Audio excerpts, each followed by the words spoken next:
Okay, this is Ed in San Diego, and Dr. Ken Lloyd is in San Fernando Valley, part of LA, and in Phoenix is Stephen Howard. Stephen Howard is the author of 25 books, just published the most recent one, and I'm going to ask him to display the front cover when he gets around to it.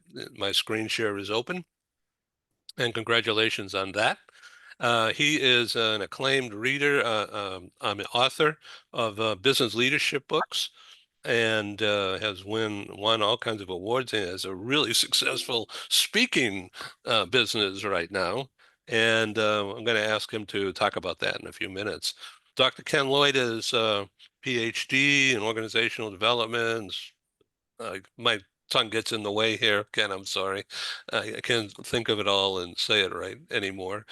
And I'm not reading this, obviously, so I'm just stumbling around.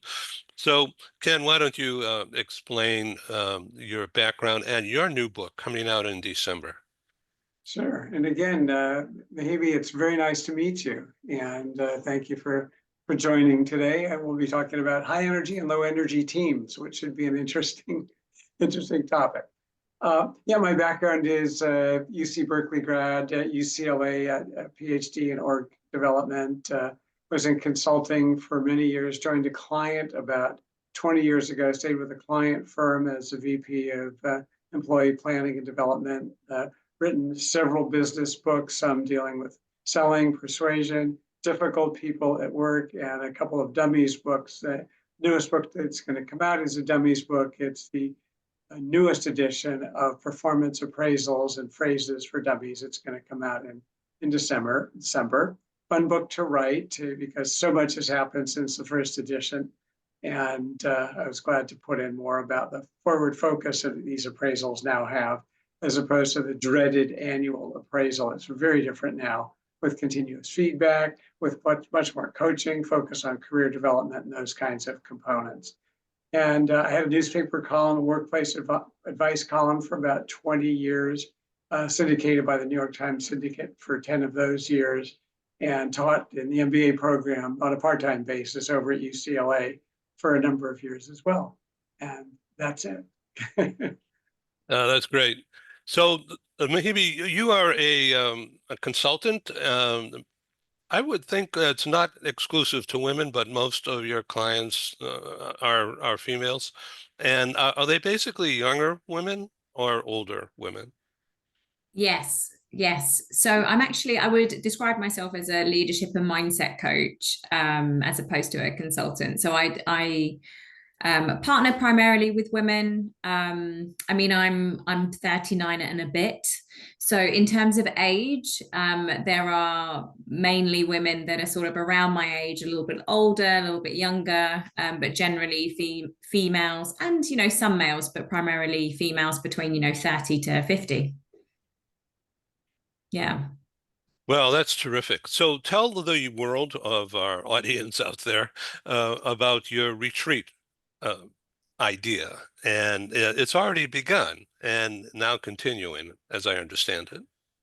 Yes. So Miriam Van Kempen, she's my business partner and co-creator of Be Her Retreats. And this retreat is bringing together women in global mobility space.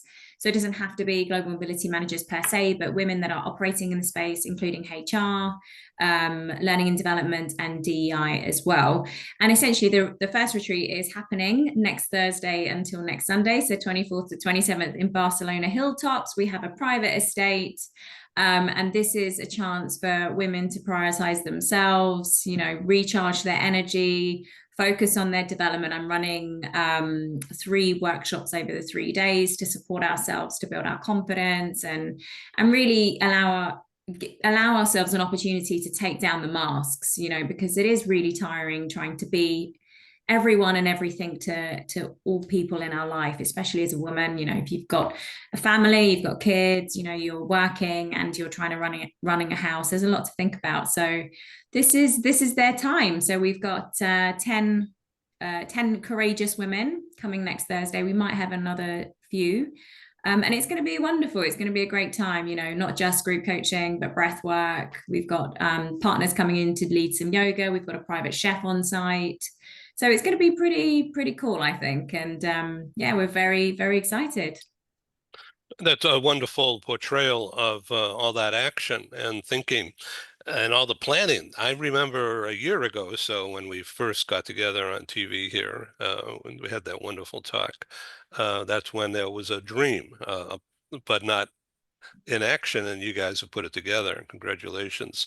So Thank let me you. ask you a couple of man type questions about your We're all action. human. We're all human, right? Male or female, we all want to prioritize ourselves. We all want to feel good. We all want to enjoy life. You know, we all need to be vulnerable. But yeah, please fire away with your man question.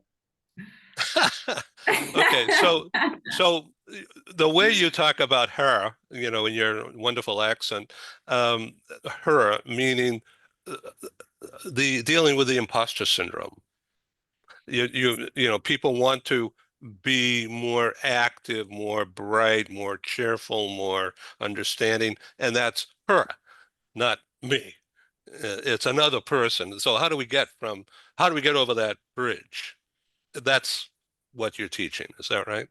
Yeah, so I think let me clarify what be her means. The her in the brand actually means being you, but it's the aspirational side of you. So actually, if we think about imposter syndrome and those things that impact or affect our lack of confidence, is holding us back from becoming her. So when I say her, it's when Miriam and I refer to her, it's actually not the imposter. It is that version of yourself that you really want to be. You know, that version of yourself where you've got good energy, where you don't have to worry about what mask you need to put on. You don't need to worry about being somebody else. You can just be her. So actually, when we say be her, we do mean it in a positive regard in terms of becoming that version of yourself that may feel like it's impossible actually, but it is possible with the right support and the help. So I would say that imposter syndrome is something that we are tackling, as part of the retreat in the group coaching, but that is a challenge or a fear that we will overcome together or start to address together to become her, and her is the aspirational me. Got it. Now, how did you get to this space where you are today from a year or two ago? Uh, what was the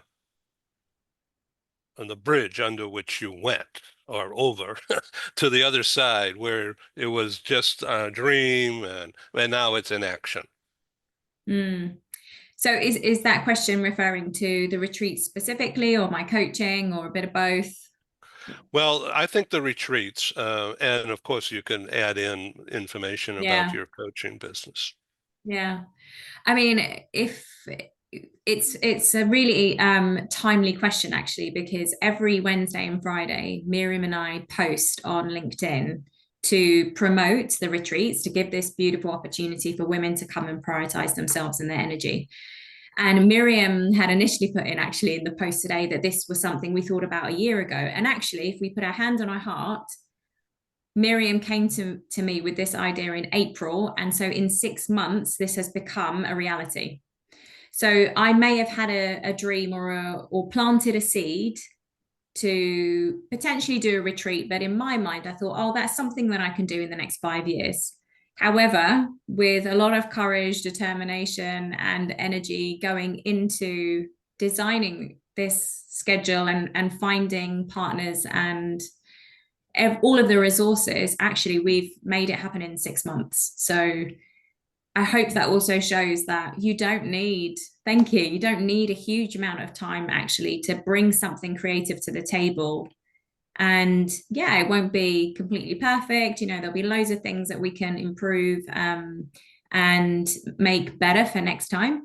But ultimately, in 6 months, we've been able to find somewhere to house people, find partners to come in and support energy levels for other women. We've found someone to come and cook privately for us all day. And we've been able to put that together in such a short amount of time. So, in terms of me being her, yeah, I'm also challenging myself, that aspirational me that can be in a space to inspire and aspire other women to also be courageous and step outside of their comfort zone and embrace uncertainty, because I didn't know how to organize a retreat 6 months ago, but I do now. So it's it's a life is an adventure, right? And if you don't put a foot in to try, then you'll just never know. So I'm very proud of the work that we've done in the last 6 months to bring this to life. That's great. I want to introduce you to Atika, who's coming to us from Sweden. Hello, Atika. Would you like to be visual or just speak with us? Oh, there you are. Okay. Hello, So, Atika. We Atika's an amazing woman. She is a woman with yes, huge energy, indeed. I would say. Indeed. I've been fortunate to have her presence and participation on a few shows. Welcome. Thanks, Ed. And I would like to say that I was very happy to attend this session today with Mehibe as a guest. I mean, as a participant, yes. And the energy that Mehibe brings to everything that she does, her post, if somebody's not following, then please do, because they are really a lift up that you need every day. They are amazing, to the point. So, and I miss this year going to the retreat, but for sure next year I'm there. How Thank you so interesting. much. Yeah, thank you. Dr. Ken Lloyd, this is right up your alley, isn't it? This kind of a conversation. Please take it from here. Well, I just would really go along with what Mehibe said in terms here. She's putting together this wonderful event, but just by the action she's taken, she's demonstrated so many key points that are underlying the theme of the event by going out, as you said, leaving your comfort zone, going into an entirely new area, and putting this project, which became a reality together in such a short period of time, just shows you get an idea, a vision, a plan, you set goals, strategies, and you can do it. And not that this is certainly the first time you've ever done anything like this. I sense this has been your career path all along, but it's quite inspirational for those who attend to see, look what happened here. So in addition to any other content and discussions and the sessions that you have, the mere existence of this event that you've put together with your associate just shows, yes, you can do this. And I think it's a great message and a great event, which I already know is going to be very successful. I can tell. Stephen. Thank you, Ken. Really appreciate it. I love it. I echo Ken's positive that it's going to be successful, and next year's will be even more successful. You have one under your belt and know how to make it better and get the feedback from the 10 or 12, 15 participants that you have. You know, your story reminds me, Mehibe, I was coaching a woman in Mexico during COVID to write a book. I was challenging her to write a book. And when we first discussed the idea, she says, okay, now I think this was in March or April, the beginning of COVID. And she says, okay, I think I can get something done in maybe in a year. She published her first book in 7 months. She published a second one 6 months after that. She's published a third one, I think, about 7 or 8 months after that. And now she's got the fourth one out. And I heard from her the other day, she's starting to work on her fifth book. So she's, you know, just having a good partner who pushes you a little bit, not being pushy, but pushes and shows you what can be accomplished in the creative processes. I think you've got a good partner there that has helped you create something in 6 months where your initial thinking was, this is a year project. So that's kudos to you. Yeah, congratulations. Thank you. Yeah. Okay, so Stephen, why don't you display that front cover and tell us about your brand new book, and we'll tell the world that will watch this program later today and tomorrow and next week and the week after. Happy to, Ed. I guess got to find the right. Oh, sorry, I got the wrong screen here. Here we go. I got 2 monitors going. Here's the new book cover, which this book came out a few days ago. And it's on Amazon now. And for those of you listening and watching, It's on the friends, family, and colleagues rate this week at $7.50. And next week it'll pop up to $17.50, which is the regular retail price. So if you want to grab it this week, save yourself $10. But the concept here, humanity, is a word I created, combining human, humanity, and harmony. I originally, and interesting, Mehibe focuses on mindsets as well. I originally created a concept called humanity leadership. And the subtitle of that book was Mindsets, Skills, and Behaviors for Being a People-Centered Coach. People-centric leader. And I'm taking that concept now and apply it to all of us in terms of how we interact with one another from a human standpoint. And the focus of this book basically says that by changing our mindsets of how we interact with people, we can change the world. We can't solve world peace. We can't solve the Middle East crisis. We can't solve hunger and poverty, but we can make our communities better. We can make our schools better. We can make our religious institutions better. We can make our neighborhoods better. Just how we interact with each other in terms of the 4 pillars of this are compassion, kindness, respect, and peacefulness. And, here in the United States, I've only been back about 5 months now permanently, but people are so, what's the right word I'm looking for? They're half cocked to go off. The littlest thing sets people off. You see people at sporting events beating up each other. You see at the happiest place in the world, Disney World, you see fights breaking out between visitors or between visitors and the park staff. I mean, we're just crazy, and we need to calm down a little bit, approach people with a bit more peacefulness. As I said, compassion, kindness, respect, also acceptance. And then obviously with harmony, just being harmony with each other. So thanks, Ed. That's the gist of the new book. I'll pull this down because I know it eats up a lot of your bandwidth, but I'm happy to talk about it if anybody has any questions, comments. Yeah, that's great. Okay, Mehibe, do you want to comment on that? I'm excited to read your book. I'm going to order it. I've already written down the title there. Do you know what really resonated for me, Stephen, was the values that you highlighted in terms of approaching it from compassion, self-kindness, kindness, respect. And I thought these are the things that I talk about. I talk about so much. I talk about compassion and kindness so much because these are the values, or these are the ways of living, not only for each other, but for ourselves. And it starts with ourselves, right? If you can show yourself self-kindness, if you can show yourself self-compassion, then actually you've got more capacity to do the same for others. And, I completely agree with you that unfortunately a lot of us are in a kind of what I would call in a volcano mode state, right? You're just like one thing and it's like, ready to go off. And because we just don't take enough time to connect back to ourselves and to appreciate what we have, to be really present and just be so grateful for everything that we have in our life and to connect human to human. And I moved from London to Barcelona 4 years ago. And one thing I've noticed is that every time I step out of my house, I wave at someone. I wave at the guy who makes me coffee on this side. I wave at the lady on this side that makes me my espresso shot on the way to swimming. I say bon dia and hello in Spanish to the chap who serves the newspapers. I don't know any of these people, but there's these little moments in life where we can connect with humans and we don't even need to say very much.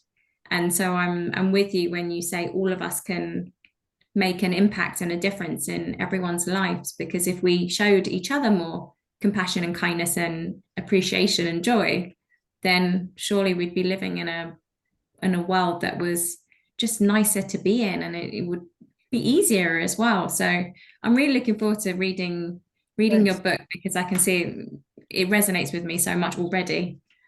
Well, thank you. And you're an example of what in the book, I call it the power of 5. And it just to illustrate, if you say hello to 5 people, you're kind and compassionate to 5 people, particularly early in the day. And if each one of them replicated that and was nice to 5 other people, now you've indirectly impacted 30 people. You're 5 plus the other 25. And then if each of those 5 or each of those 25 would do the same thing. That would be another 125. So now you're up to 155. And it asks that, and I realize not everyone will do 5, but so in the book, I kind of show, well, what if some people do 4? Some people do 3 a day. You know, we can indirectly impact up to 3,000 people a day just in our own small parts of the world. That's just one of us. And so if all 4 of us today did that, that would be 12,000 people. And, you know, this thing just escalates. So I appreciate your input. And your experience is very similar. When I lived in Mexico City and I'd go for my morning walk, everyone says buen dia or buenos dias or buenos tardes or whatever, depending on the time of day, but everyone looks at you. And I notice here in the US, when I take a walk, about a third of the people that I pass going different direction will have their head down, not looking at their phones. They just don't want to make eye contact. And as soon as I get within 2 feet of them, I'll say good morning. Maybe half of those will say good morning. The other half will just ignore like they didn't hear it and keep on walking. So we need to just be kind to each other, be more compassionate, identify, acknowledge each other as human beings, because we're all part of the Homo sapiens fraternity, and we have more in common than differences. So anyway, I'm sorry, I got on my soapbox there, Ed. That's all right. That's all right. So Mehibe, tell us about energy, because that's part of your consulting now, isn't it? How to find energy or how to change where you spend energy. Isn't that correct? I talk about energy management, you know, being able to self-regulate energy as opposed to being productive or, you know, being time efficient. I believe that we've been programmed as kids throughout our life into society that there is this thing around time. You know, you've got to be productive for 8 hours or 9 hours every day at work. You know, you've got the particular schedules, you show up at this time, you leave at this time, and you need to do this, this, this, and this. And that to-do list is growing. And there's just so much pressure around checklists that we're creating. And it's severely impacting our ability to manage our own energy. And so in the work that I'm doing for myself and for others, I have had a lot of coaching around my relationship with time and my relationship with productivity, because I think that productivity as a term is just ridiculous. It was created for the production line. You know, it was created in factories. It was created to automate, and we are not machines. You know, I write about that regularly, that we are humans. And so I cannot guarantee that the things that I set out to do today will get done, because I am not able to necessarily understand as well how much energy I need to put into certain tasks, or how much energy that's going to take from me. So what I support people to do is to think about, okay, if you can manage your energy by taking care of yourself, how does that impact your value creation? How does that create mental space? How does that help you to be creative? How does that help you to focus? How does that help you to partner with your team or your clients? And so instead of being so time and productivity focused, actually understanding what are my energy inputs, like what gives me energy? Going swimming, going to Pilates, seeing my friends, having my downtime, spending time with my partner. Those things give me energy. And so I can then put in energy to the things that I want to create value from or to. And so, yes, I don't have time anymore for my work, because I'm a coach trainer and a coach mentor. So I also work evenings through the week, and sometimes on the weekends when I'm delivering training.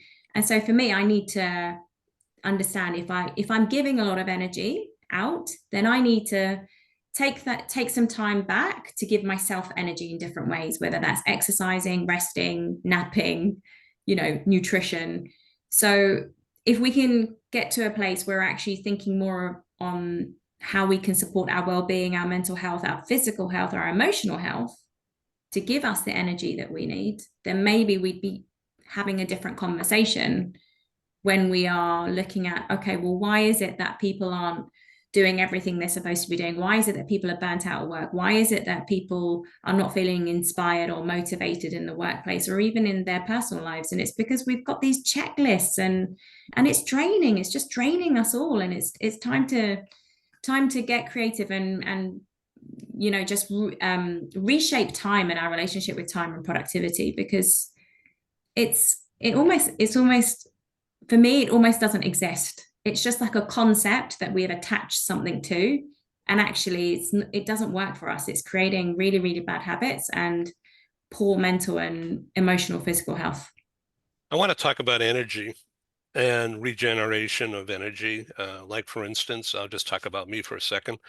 I was up today for the third time, and then I finally stayed up about 4 a.m. here in California, and very productive time between now and a few hours ago. But the energy level dissipates because, you know, my age as well as my needs. So I figured out, okay, power naps are good too. But what I've done is break around my 12 noon, and Joanne and I go for a walk, usually out in the harbor area, looking at the water and looking at boats or whatever, the planes take off. And we have a lunch somewhere, and you know, usually a taco or a salad. But when I get back here, say 3 p.m., my 3 p.m., I'm ready to jump in the hot tub or go swimming. But what I've started to do is to have an orange, peel an orange, and look at incoming email. And I'll tell you, that is the thing that has launched me to be more productive after having that orange and going up to happy hour. And so that's like a routine rather than just sit down and put my head down and look at the screen and answer emails or do stuff, which turns out to be counterproductive for me. What do you think of that idea, Mehibe? I wonder if you put it out to the rest of it. I feel like I'm hogging a lot of airtime. Maybe somebody else could share their point of view. Well, they're certainly welcome it, but you wanted to talk about energy, so I want to give you the stage here. That is very true. That is very true. Yeah, yeah, yeah. I mean, maybe I'll share what I see, and then I'll open it out to my lovely colleagues that are here today. I'm just noticing that you have understood what works for you throughout the day. That's not what I would call an atypical day of somebody who is an entrepreneur or is a leader in an atypical kind of workplace. And you've noticed that you get joy from peeling an orange, something so simple, so mindful, so peaceful. And you have a routine that is dynamic as well. So perhaps noticing, Ed, what gives you the energy, and noticing that, you know, it's not one particular thing. It is dynamic. Not everything that you're doing in the day is just sitting behind a computer for 8 hours, which is what we've been programmed to do now, unfortunately, in society. Is we sit at the computer to be productive. But actually what I was hearing from you was you are creating value. You create value in certain times of the day, and that's because you've taken energy from your walk, from your orange, from your power nap, from spending time with your loved one. These are energy givers, and then you can give energy into creating value for work. Thank you. That's really nice. Atika's phone just went out. Now she's coming back in. Good. Ken, what do you think about this discussion? And would you like to talk about dysfunctions of a team and how to correct it? Well, interesting set of questions here. The discussion is wonderful.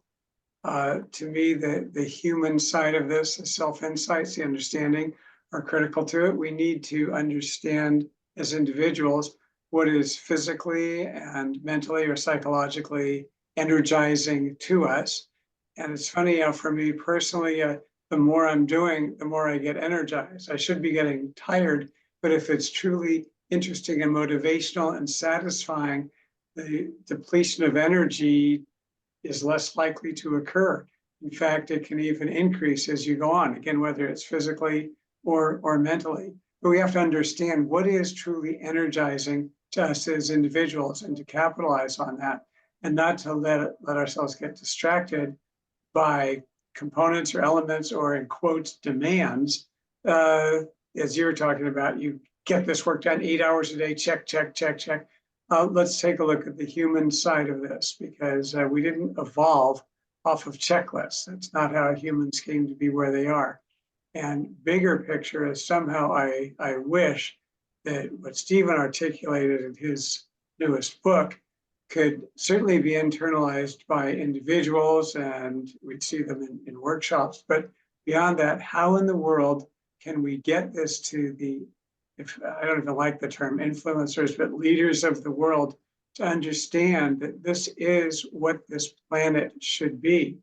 And I look at the dreadful conflict and crises and wars and death unnecessarily going on in this world, and think, if these leaders would simply go along and understand and live by the kind of principles that Mehibe's articulating, Stephen's articulating today, what a wonderful place this would be.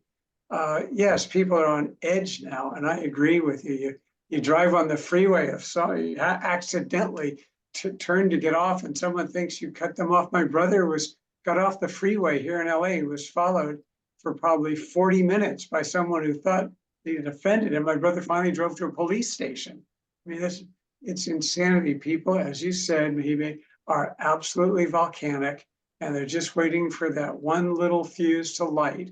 And it's a shame, because the kind of thinking and discussion about energy and about humanity would really help this world for people to truly internalize this message.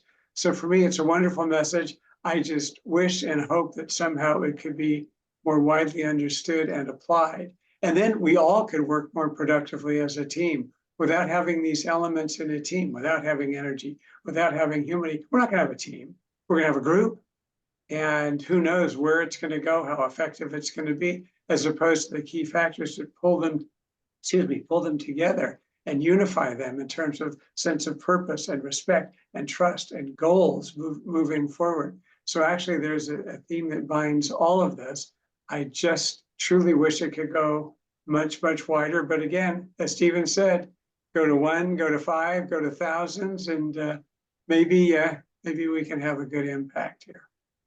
Stephen? Stephen, you're muted. I was trying, I hit it 3 times and it wasn't working. As we say in Australia, good on you, Ken.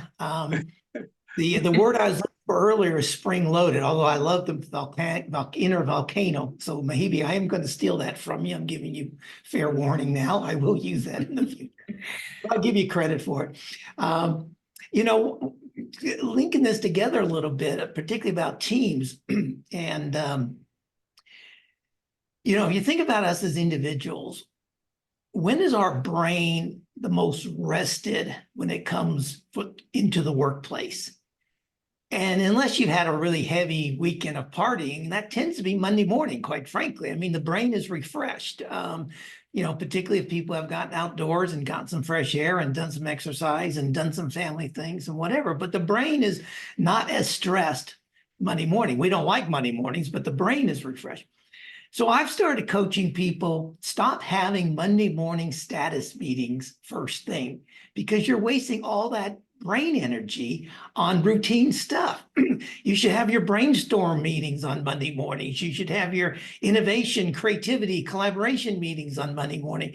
So I've been coaching people, have those status meetings after lunch on Monday or just before lunch, whatever suits your environment, your workplace culture, or on Fridays. I've got a lot of people now doing end of the week status review meetings of what did we accomplish and what are we going to do next week? You know, kind of ending the week on that.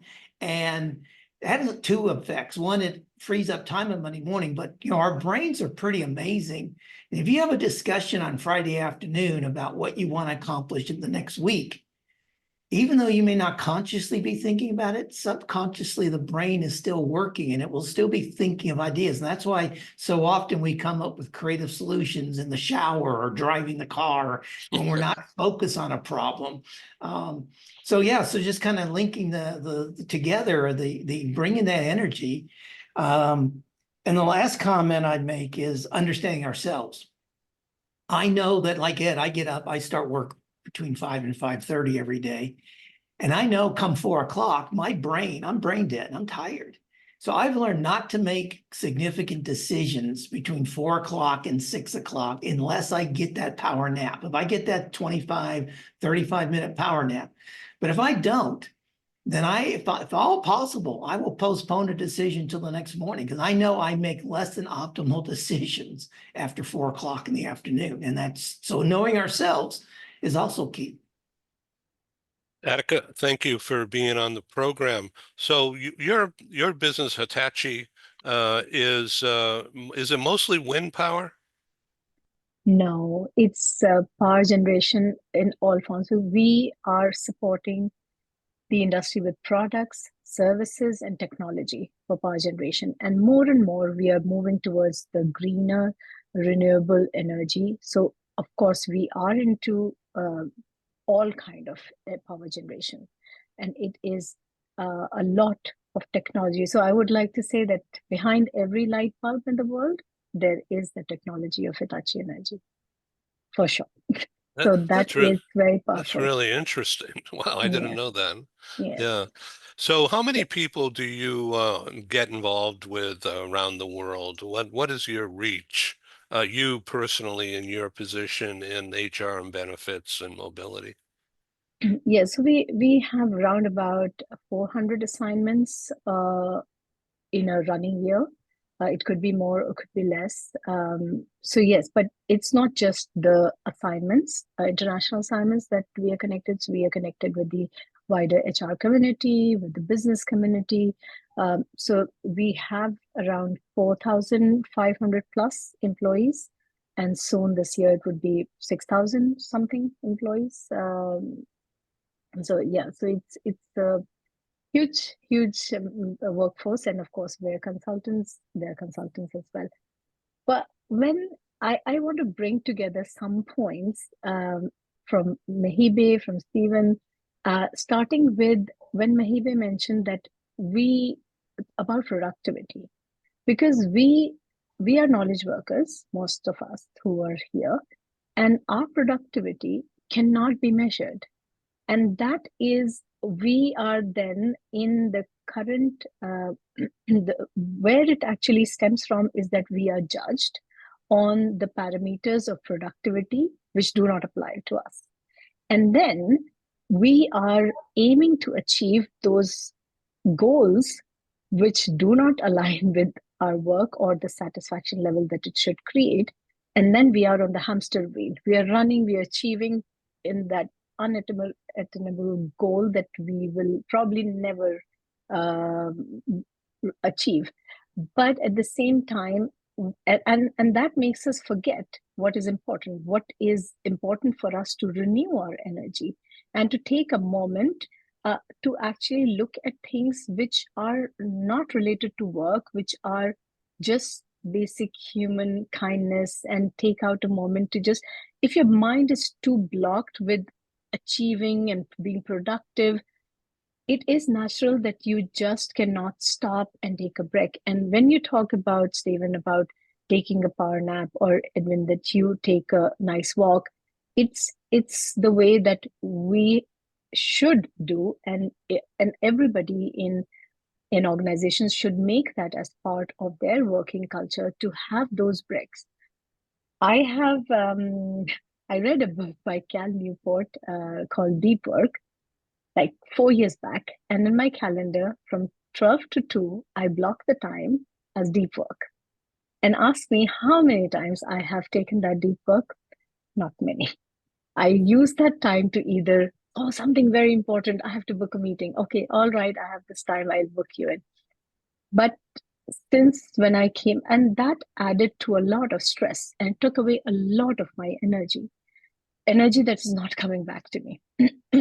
So I had to reclaim my space when I took a break, a complete break during summer. For 27 days, I was in the US and it was a complete break.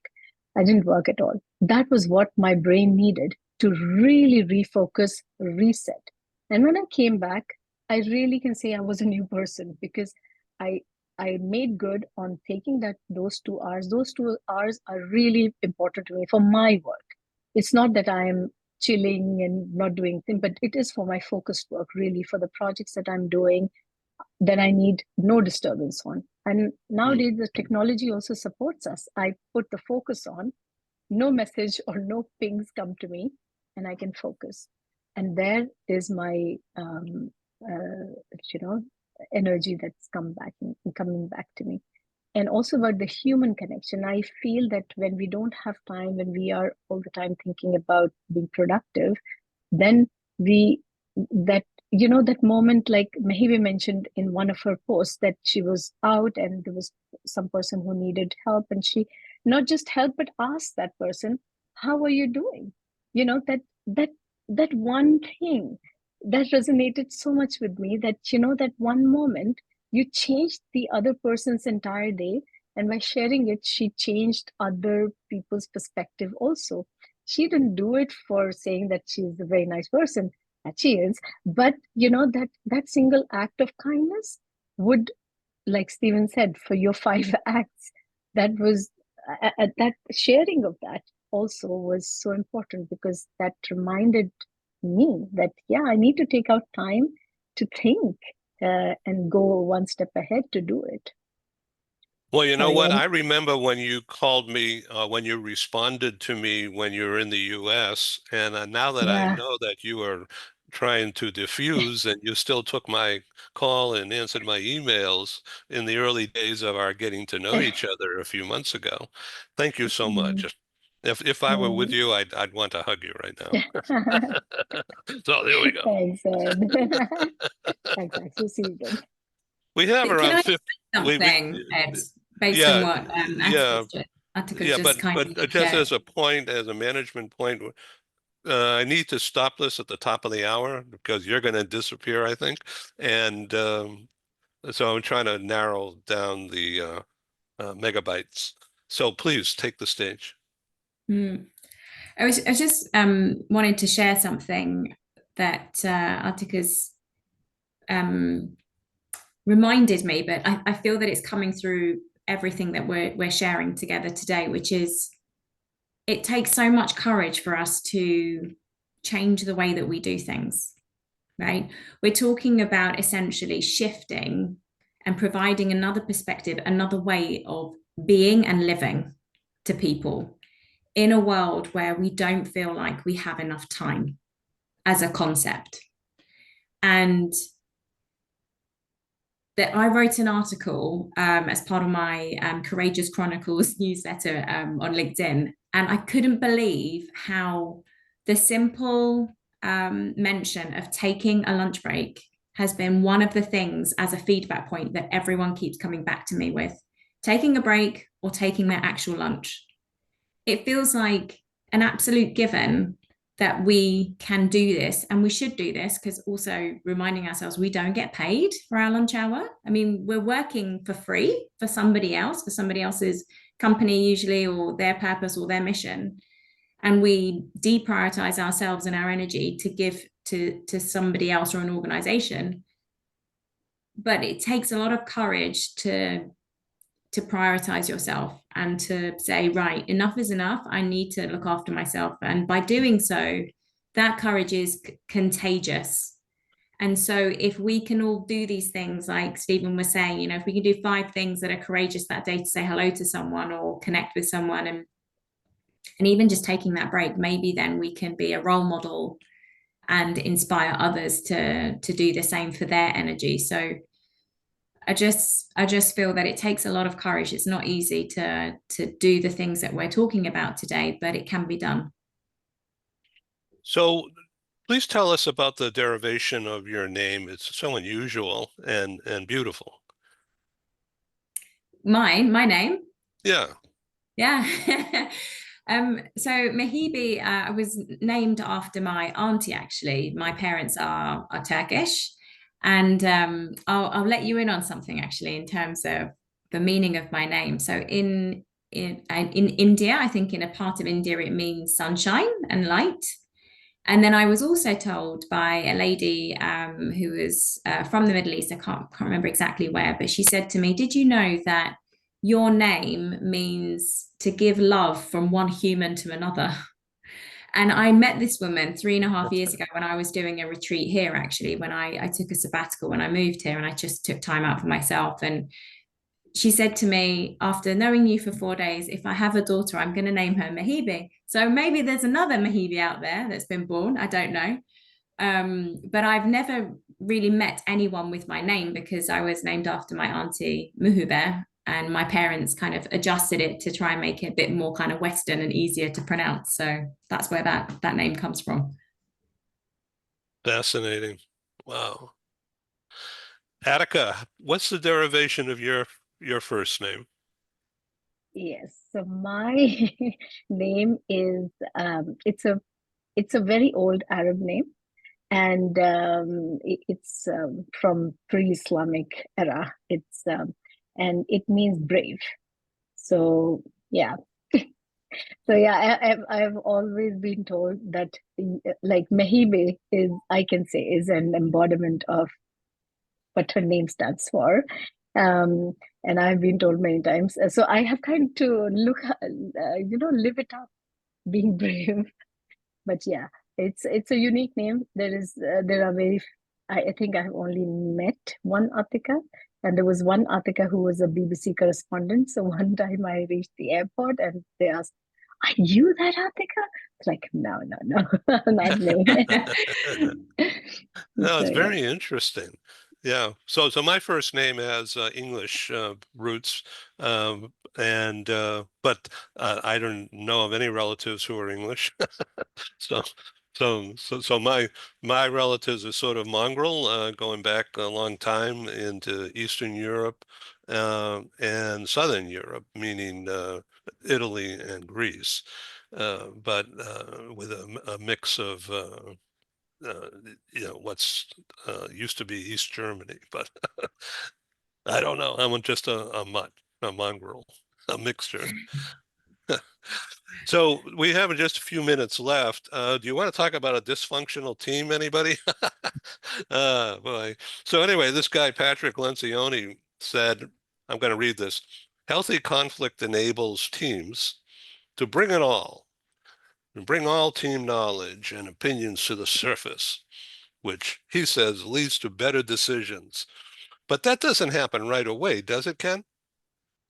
It depends on the organization and the individuals. Conflict can be very, very healthy because it shows we have the right to express our opinions. It might be in disagreement with whoever may have called the meeting or even be in quotes running it. But we have to have that freedom to go on. Conflict is fine. When conflict escalates and turns into battles, then it's a whole different thing. So we also, yes, conflict is good. We should have disagreements. We should be looking at different points of view. But what if it gets to the point where people are yelling and screaming? And that's conflict. And I've seen meetings like that.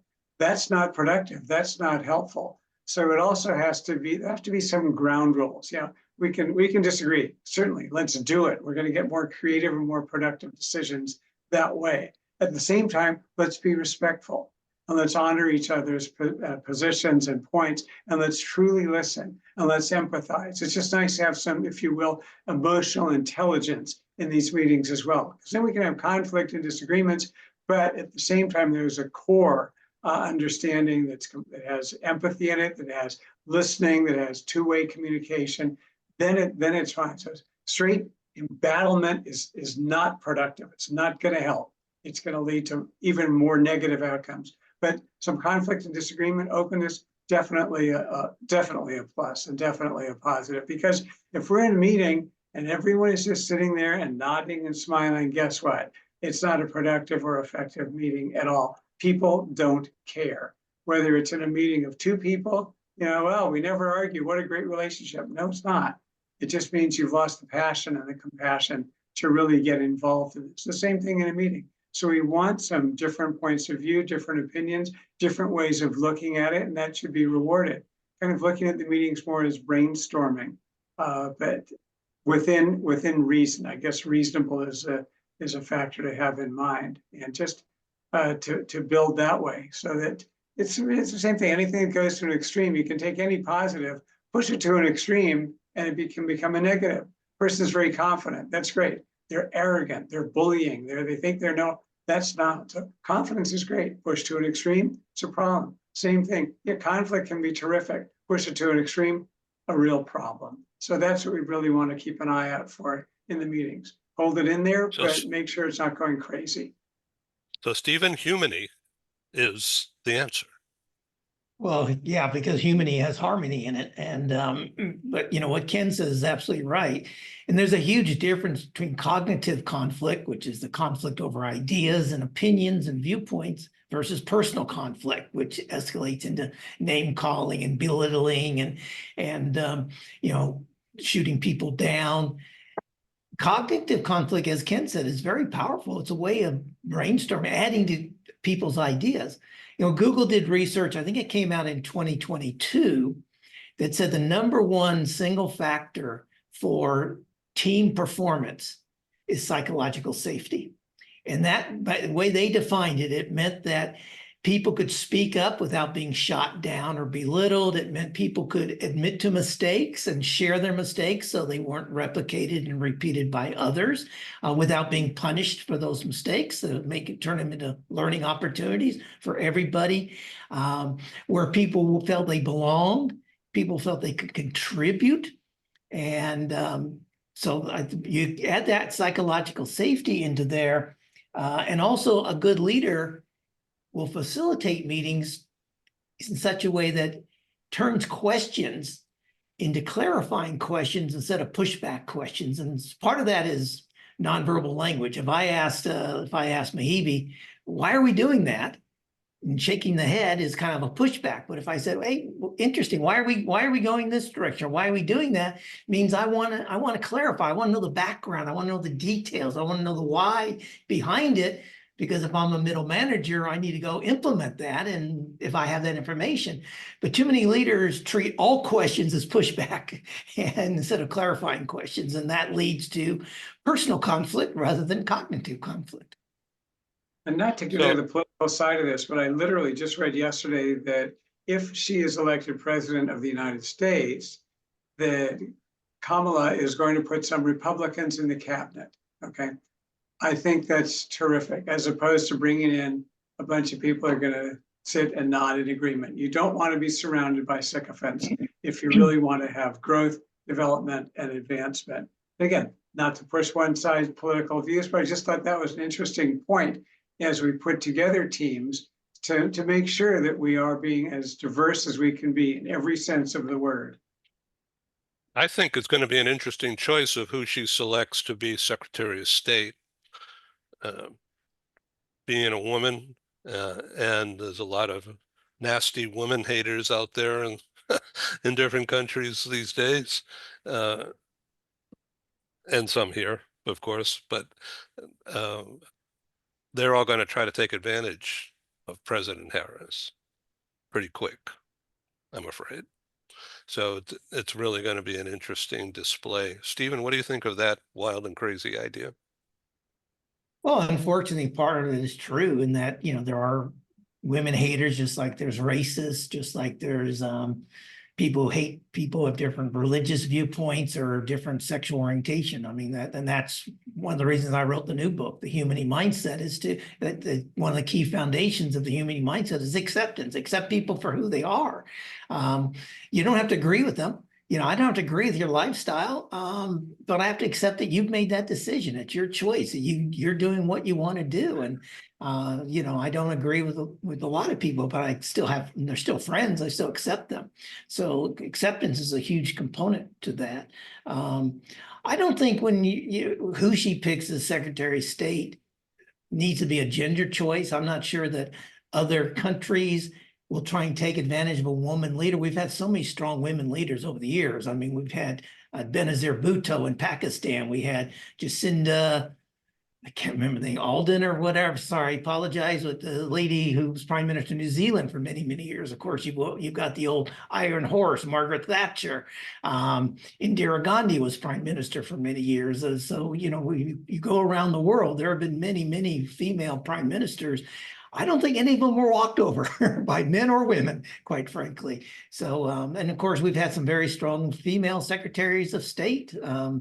You know, Hillary Clinton, the one before her. Again, my mind's not working this morning, but the first female Secretary of State was very strong, very good diplomat. I believe she was in the Clinton administration. So yeah, Madeleine Albright. thank you. Madeleine Albright. I Right. had the picture of her in my head or my eyes, but yeah, and Madeleine I don't think there was anything weak about Madeleine Albright, quite frankly. No, so I don't think it really matters. But I do like the idea of having mixed parties trying to cross that political divide in your cabinet. I think that's extremely smart, and I hope the everyone she picks puts their political party second and the country first. And I'd almost say, in my viewpoint, put the world first, put the country second, and put your political party third. But again, I'm getting on my soapbox. So tomorrow morning's show at 8 o'clock California will go into teams and any other topic that anybody wants to talk about. Mehibe, thank you so much for your time. Atika, thank you again for being involved. Stephen, have a great day. Thank you. Ken, enjoy. Oh, by the way, in case it's a new audience out here, Ken and his family have welcomed a new granddaughter, just born the other day. Congratulations. Congratulations. Thank you so much. That's great. Thank you. That's great. Thanks for being Great on the program. conversation, and it Yeah. was amazing. Thank you, Stephen. Ken, I Mehibe. love this. Is not work. I love this. This is great. Thank Thanks, you. Mehibe. Lovely to meet you all. Thanks to all of you. Have a wonderful day. Thanks. Be Thank you. You too. I'll send you. Bye-bye. I'll send you all the program tonight. Bye all. Bye.